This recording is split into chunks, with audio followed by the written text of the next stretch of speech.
केंद्र की मोदी सरकार बड़ी मुश्किल में फंसती दिखाई दे रही है। वोट चोरी और पेपर चोरी को लेकर वो पहले से ही मुश्किल में घिरी हुई दिख रही है और छात्र युवा सड़क पर हैं। शिक्षा मंत्री के इस्तीफे की मांग हो रही है, लेकिन बीजेपी के अध्यक्ष युवाओं को ही सबक सिखाने की बात कर रहे हैं।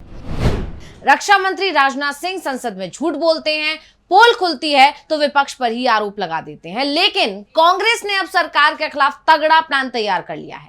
संसद का मानसून सत्र जो इसी महीने के चौथे सप्ताह में शुरू हो सकता है, उसे लेकर विपक्ष ने अभी से तैयारियां शुरू कर दी हैं। धर्मेंद्र प्रधान के साथ अब राजनाथ सिंह भी निशाने पर आ गए हैं और राजनाथ सिंह के खिलाफ कांग्रेस ने लोकसभा स्पीकर को खत भी लिख दिया है। पीएम मोदी से भी माफी की मांग की गई है और आज हम इसी सब पर अपनी स्पेशल रिपोर्ट में करने जा रहे हैं बात। नमस्कार, मैं हूं अंशिता।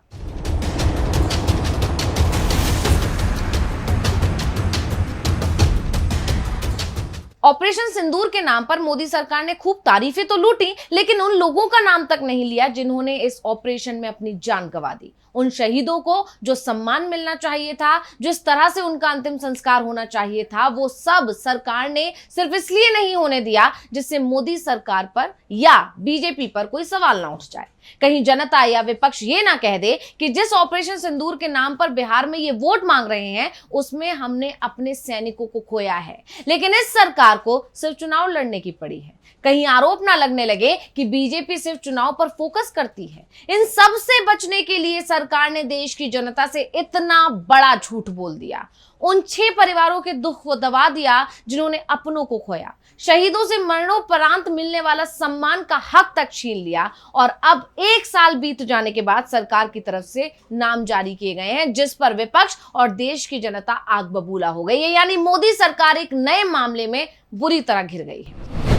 तो ऑपरेशन सिंदूर मई 2025 में किया गया था और उसी में 6 जवानों ने अपनी जान गंवा दी थी। लेकिन इन शहीदों के नाम जून 2026 में सामने आए और 1 साल से ज्यादा समय बीत जाने के बाद भारत सरकार ने ऑपरेशन सिंदूर में सर्वोच्च बलिदान देने वाले 6 वीर जवानों के नामों को आधिकारिक रूप से सार्वजनिक किया है।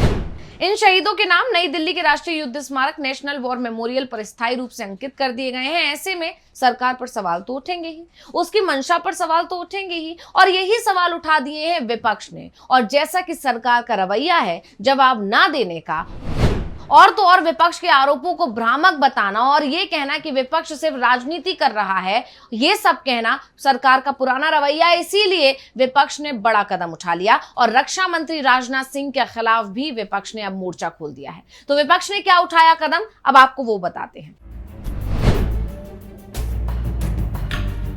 तो जिस दिन से सरकार ने नाम सार्वजनिक किए हैं, उस दिन से कांग्रेस सरकार पर हमलावर है। और हो भी क्यों ना, सरकार ने संसद के अंदर झूठ बोला था। इसलिए जब सरकार अपनी गलती पर कोई जवाब नहीं दे रही है, उल्टा विपक्ष के आरोपों को गलत बता रही है, तो कांग्रेस ने भी ठान लिया है कि वो चुप नहीं बैठेगी और उसने राजनाथ सिंह के खिलाफ विशेषाधिकार प्रस्ताव पेश कर दिया है। और इसकी जानकारी दी है कांग्रेस के महासचिव के.सी. वेणुगोपाल ने। उन्होंने प्रेस कॉन्फ्रेंस कर कई मोर्चों पर मोदी सरकार को घेरा, कई गंभीर आरोप लगाए, एसआईआर के सहारे कैसे चुनाव जीता जा रहा है ये भी बताया। साथ ही उन्होंने बता दिया कि राजनाथ सिंह को चुप्पी तो तोड़नी पड़ेगी ही। सुनिए के.सी. वेणुगोपाल को। On the forum of the parliament cannot deceive their facts, cannot lie to the parliament. In this, Rajnath Singh ji, defense minister only, so that nobody killed in Sindhu, nobody, but the government only mentioned 6 names now. I mentioned all the names in the notice. Completely misguiding the parliament, completely lying to the parliament. This is a clear case of privilege. That's why I moved a privilege motion against Rajnath Singh ji to the Speaker of the House. अब क्योंकि उनका ये बयान अंग्रेजी में है, इसलिए हम आपको उसका हिंदी अनुवाद भी बता देते हैं।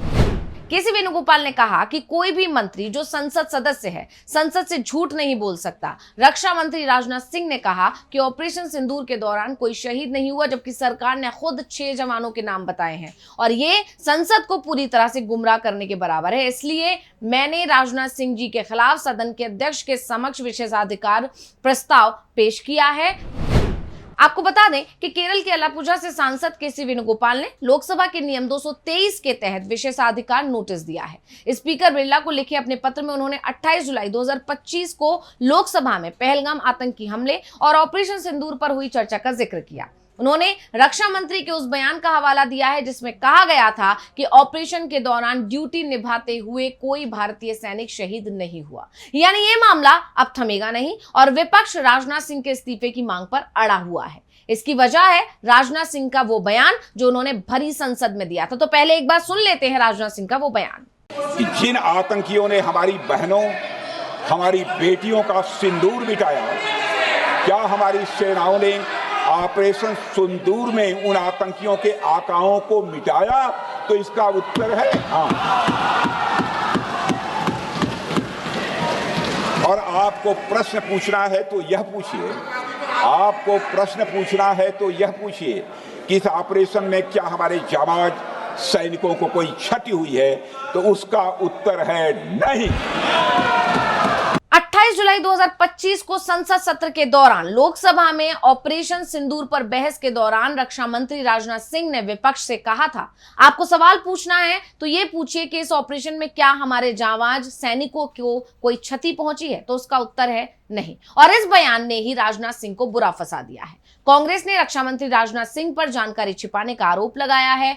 कांग्रेस प्रवक्ता पवन खेड़ा ने एक्स पर एक पोस्ट में ऑपरेशन सिंदूर को लेकर संसद में दिए गए राजनाथ सिंह के भाषण का एक वीडियो क्लिप भी शेयर किया था और कहा कि पहलगाम हमले के बाद पाकिस्तान के खिलाफ भारत की जवाबी कार्रवाई को लेकर संसद को गुमराह किया गया।